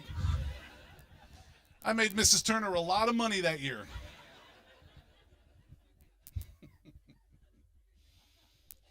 You gonna go out again, sir? You want a blanket, a pillow, maybe? Oh, I wish that was the first time that happened to me.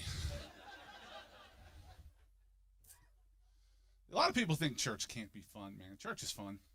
I got a bunch of my people from my church here, Audacious Hope, so give it up to them. You can look us up online as soon as you figure out how to spell the word audacious.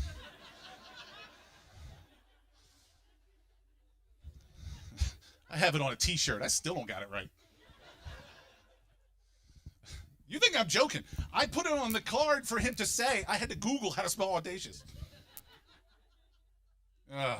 Church can be fun. You just got to know what you're doing. Every one of you in here can have fun tomorrow when you go to church, right? And let me tell you how. You're going to get to church about 10 minutes early, and you are going to purposefully sit in somebody else's seat.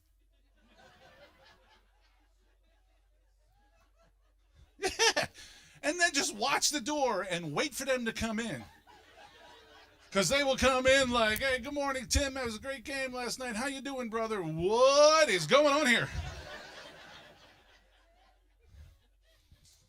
And they'll be looking at the door to the ushers like they're bouncers, like, you going to do something about this? What is this? I don't know. I just didn't want to step on it. A lot of people think church doesn't have bouncers. You have not been to Audacious Hope. What's the word you keep using, Coop?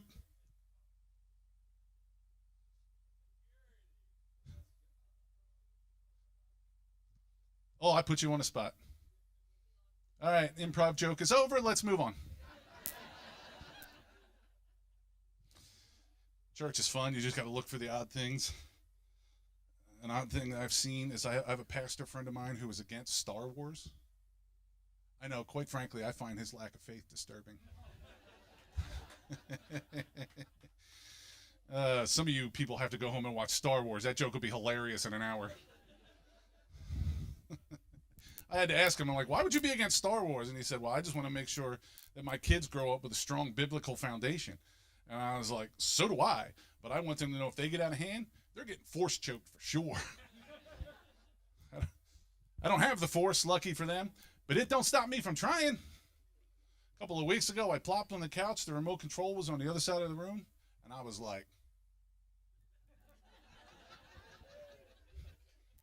eventually my son got up, got frustrated, threw me the remote. I was like, ha ha ha, Jedi mind trick.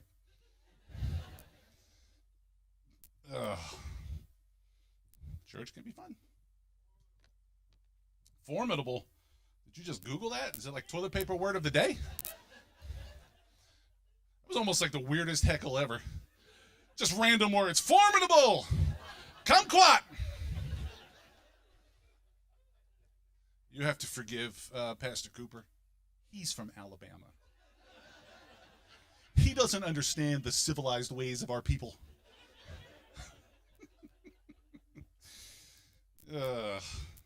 Anyway, you know, one thing all churches have in common, like we divide ourselves so often, right? But there's one thing that all churches have in common, and that's every church has this one lady who is going to hug everybody. The service is not over until you have hugged everybody. Are you your church's huggy lady? The thing about it is, she doesn't even know that some people are not fond of that particular ministry. I know. The thing is, you know when it's your turn, because like 3 rows away, she'll start, and she'll make eye contact with you.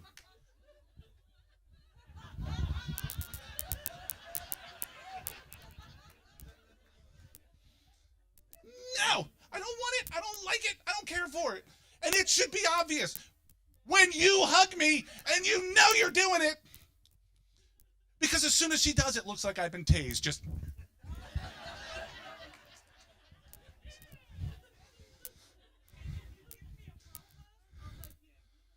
That's why I walk around in church like this. Shake that. In all honesty, I have been working on it. I think the Lord's starting to give me a little bit of freedom in it. But,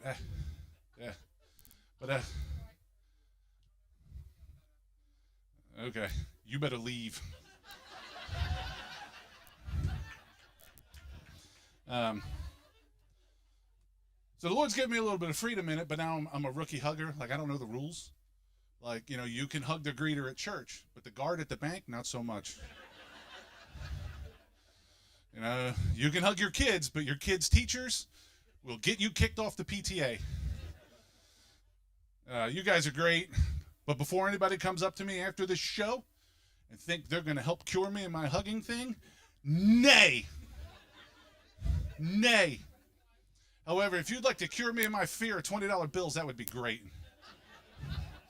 You guys are fantastic. You ready to move on with this thing?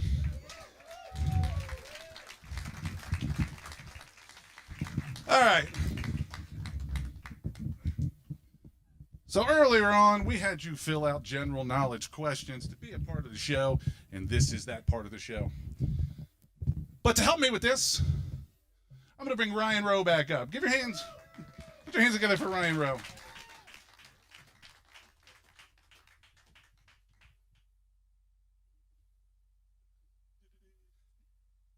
Oh.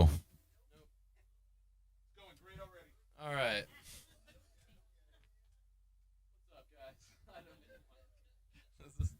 Sound man. Testing. Anybody run back to the soundboard and hit that switch for us, huh? There we go. He was getting this guy a cup of coffee. You know this guy? Okay. Do you know her? Why'd you say it like that? Oh yeah, he's known Oliver. Oh, okay. Oh, well, when you say it like that, how else am I supposed to take it? Sorry. You're in a motorcycle ministry? Like you repair motorcycles? You ride. You have one of those cool nicknames like Buttons? Lady J. Like the G.I. Joe character? Oh. I'm going to stop making fun of you. You can beat me up. No. What's your Papa B? Okay. Are you a motorcycle guy too? You're narcoleptic. You shouldn't be driving a motorcycle.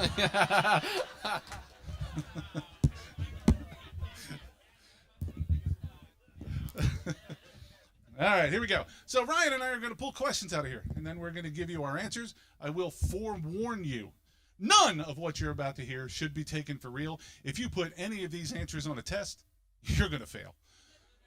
But we're going to give it our best shot. Here we go. An anonymous question. If you died tonight, where would you go? I'm hoping the morgue first, because it's going to be, if I rot here, that's a problem. That's a deep question. Where would I go? When does Chili's close? I'm hoping I can get a triple dipper right before I die. That would be the best way to go, I think. But all right, my turn. All right, here we go. What is the name of the river that changes course? Okay, I don't think you guys got the spirit of this.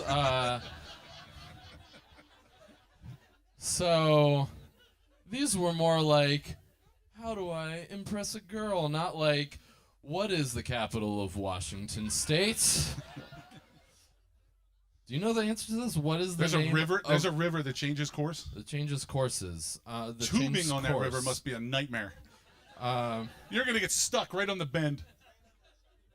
Transfer what?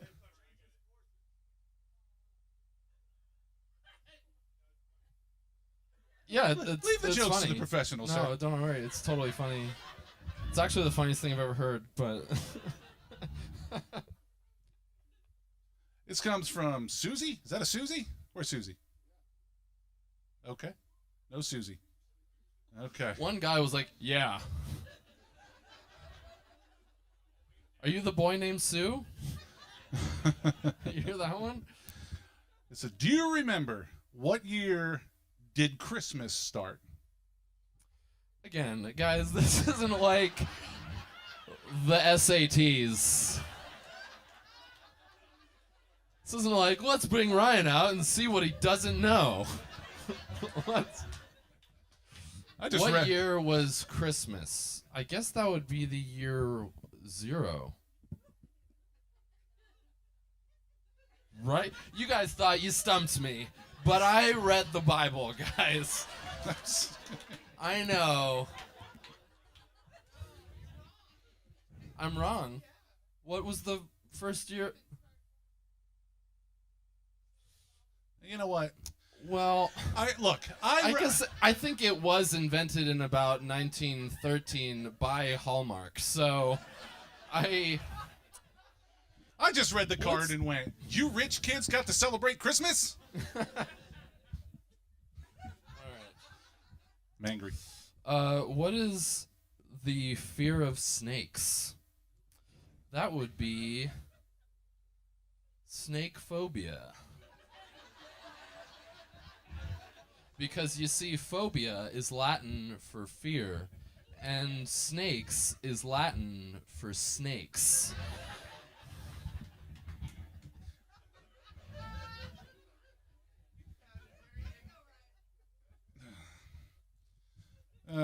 Queen Deborah. Where's Queen Deborah? If you're going to put your name in the card, just raise your hand. There you go, Deborah. She had the audacity to call herself queen, but she doesn't have the boldness to stand up. Show yourself, queen.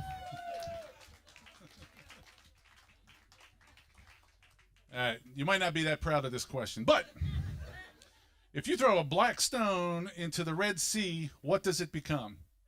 Pollution. Don't do that. Comes an EPA investigation. No. I don't think we're okay, but thanks, queen. Nope. What's wrong? What?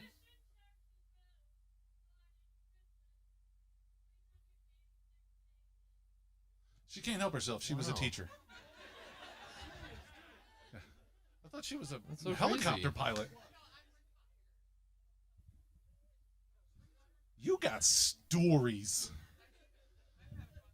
All right, go ahead. All right, so this one's illegible, but it says which president lived the longest? There's a few presidents that are still alive, so those guys, I Yeah. guess. Because you see, the rest of them are dead. So the answer is Clinton, Bush, and Obama, Trump, Biden, and R.I.P. Carter. But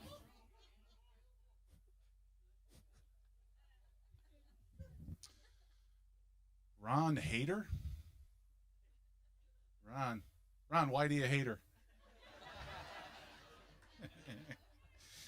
Oh, I'm so dumb. Anyway, how far is Russia from the USA?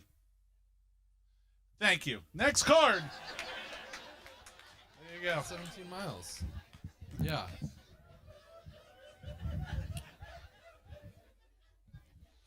All right, Ariana. Where are you, Ariana? Ariana. Ariana. Ariana. Ariana wants to know. It's got to be one of these young girls. Because I doubt her name is Ariana. Come on, somebody. Nope. All right. Ariana wants to know, what is the longest retail store in the U.S.? Well, I don't know about retail stores, but I do know the longest menu. There's this little niche place that has about 1,000 different kinds of cheesecake in the city. It's called Cheesecake Factory. And I'm heading there tonight if anyone wants to join. So, the longest retail store? I'm thinking Home Depot, only because no matter where I park, whatever I need is all the way on the other side of the store. Yeah. That's true. You can go in there and ask for anything. And I'm like, do you guys have wood? And they're like, that'll be about a mile and a half of steps. Barbara Maroon. Hey, Barbara. Barbara wants to know from Ryan. What was the name of the dog in Peter Pan? So I wasn't allowed to watch Peter Pan. I was only allowed to watch Annie as a kid. So there's a lot I missed growing up. But Barbara, if you want to share that with me, I'm all ears. Nana? She Like said- it was his grandmother, Nana? I believe she said, Mana's the name of the sheepdog. Mano. Well, either way, I don't care, Barbara. but thanks for trying. In case Sorry. you were wondering, Sandy was the name of the dog from Annie, and I feel so manly for knowing that. Oh my gosh, you're so right. I miss those days. I'm gonna watch that tonight at Cheesecake Factory. All right, this one's anonymous. It says, "How many books are in the Bible?" So I wasn't allowed to read anything as a kid. I was only allowed to watch Annie. So no. How many books are in the Bible? 66.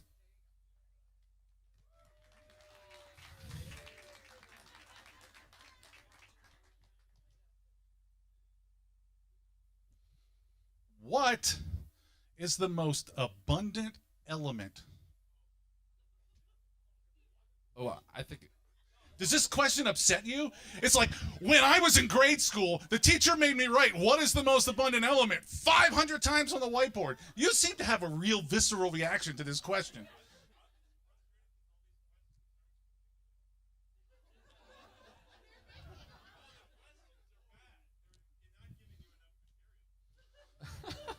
well, Whoever wrote that question, we'll hold them down in the parking lot later if you want. yeah. Honestly. All right. So what was the question again? Most abundant element. Okay. So the elements The are teacher just yelled hydrogen. it's water, air, fire, and wind. Oh, wind, right? Earth. No, it's earth, wind, and fire. Earth, and wind, I and think fire. it's got to be earth. Earth. I would think Earth. It's earth.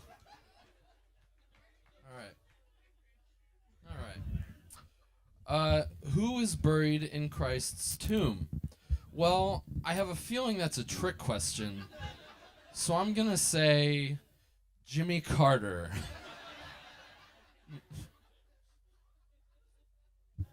Ryan's getting all the dead guy questions. I know. Leslie. Where's Leslie? There you go, Leslie. Oh, boy. Why? Why do squirrels eat so much and you never see them potty? They wait. Honestly, That's I've been that's- asking this question. That's only half and the question. She elaborates. She's like they walk on the wires and stuff, and nothing ever drops on our cars. You know, I've never been one of those conspiracy theorists that's like birds aren't real, but I mean, that's pretty foolproof, guys. Squirrels aren't real. That's what that means.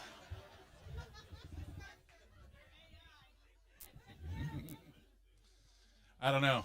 My man from Alabama can tell us how they taste, though. Yeah.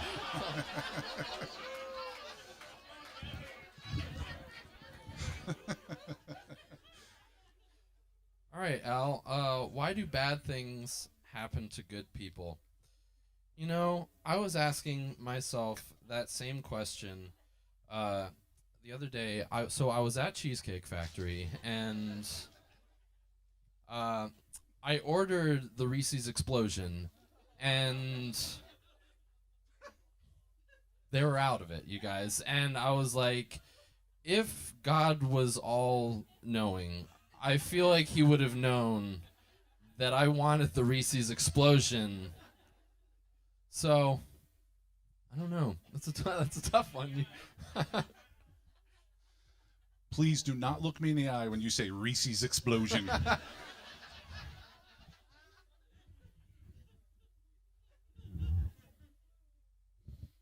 Why is pizza circular? Why is it? And then you cut it into triangles. All right, we're done. We've explored everything there is to know about that question.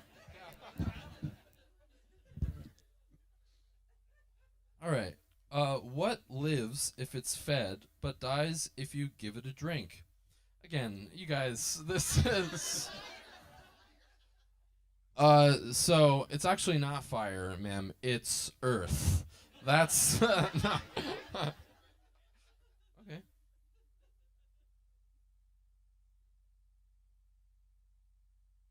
I have no idea what that says. That was a callback.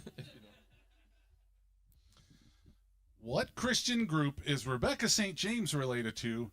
What are her brothers' names in the group? I'm fairly certain her brother sings for Demon Hunter. Anybody? Anyone? No? That's a real band. I'm going to be honest with you. I don't even know who Rebecca St. Yo, James he's is. in Skillet. Guys, you're just... Is that what they're naming bands now? Just utensils? Utensils. Skillet? They used to name things the way they ought to. They used to name things about earth, wind, and fire.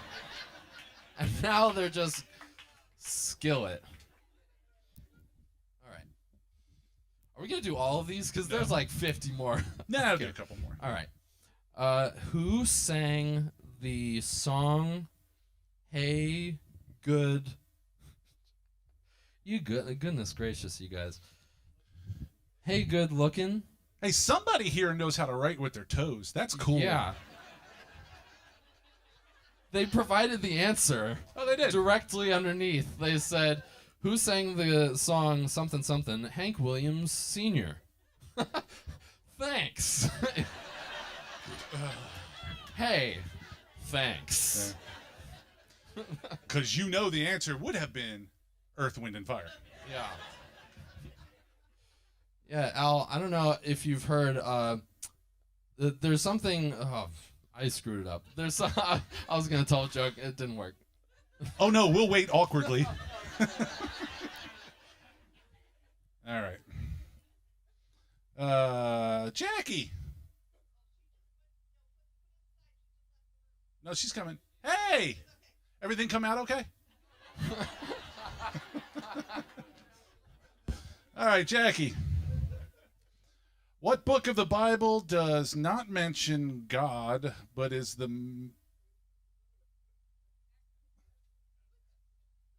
Esther?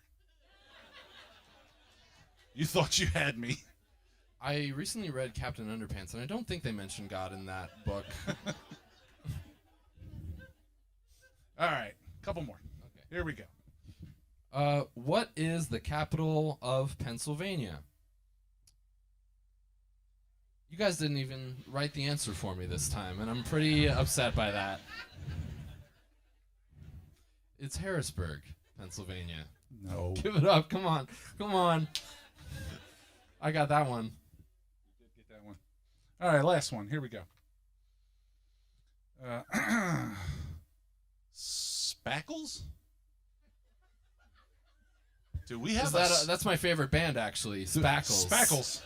They're touring with Skillet. With Skillet, yeah. They're doing Earth, Wind, and Fire covers. Is there a Spackles here? That sounds like one of the nicknames of your biker gang. Yeah.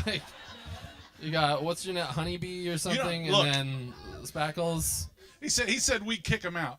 You don't kick out a guy who knows how to spackle. Yeah. They're as good as gold. Spackles says, what are the prettiest color of eyes?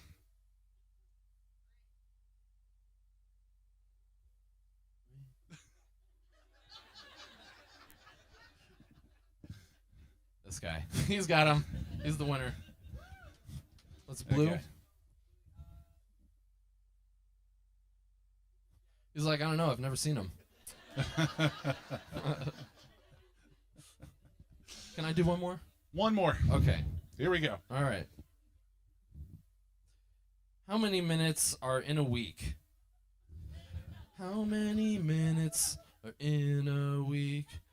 Talk about love. You guys aren't a musical fan in here. All right, one more, Al.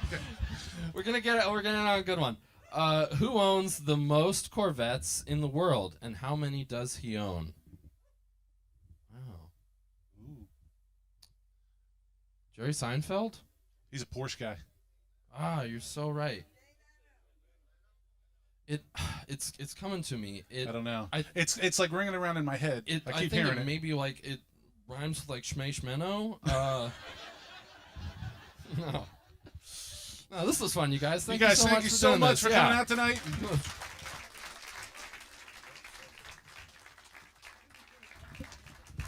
All right, you guys, have you had a good time? All right. Give it up one more time for Tim Merrick, Ryan Rowe, and Al Smith. I want you to visit karensplace.org to support this coffee house, and the Mennonite Church is doylestownmc.org.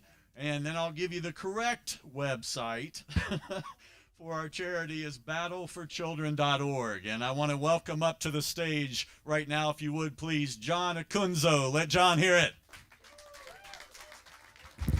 I'm glad he said don't let John have it. That would have been trouble because he didn't like the comics tonight. Anyway, thank you all for coming. I really appreciate all of you here tonight. We just want to let you know a couple things. May 5th is the next Karen's Place. It's going to be a great one, so you definitely don't want to miss it because my friend is coming all the way down from Schenectady, New York. Her name is Bethany Hanchett, and she will be here on the 5th. Next week is my coffee house, sold out coffee house at 855 Old Huntington Pike Crossroads Bible Church. And we have our annual visit from the Raymond Lee Band coming up from Delaware. So we'd love to see everybody in the house, especially my church family. It'd be nice to see them there too. And so thank you all for coming. Anything else you need to say there, my buddy? Real quick, thank you all for coming tonight. It's Battle for, the number 4, not F-O-U-R or F-O-R, the number 4, battleforchildren.org. Thank you for your donations this evening. The children really need it. It also helps us bring out services to organizations to help them understand what human trafficking is and child sexual abuse is within their own neighborhoods as well. So if you need me and John to come out and talk to your community leaders or to your schools, community centers, wherever it may be, we're here. Okay, love offering is all we ask for, or if you can't afford it, we're coming out for you anyway because it's for the children. Okay, God bless you all. I hope you had a good night. Yes, yes, yes. Thank you again. We'll see you soon. Don't forget, September 20th is our next big event here. And so we want to see you at that event. And if you know any Christian singer-songwriters or bands that have not been in the event before, let me know. Get in touch with me. Sound, the number 4, the word ministry @gmail.com. And most importantly, thank you for the comedians tonight. Thank you, and thank you, Don Heckler, his wife, and the staff of Karen's Place.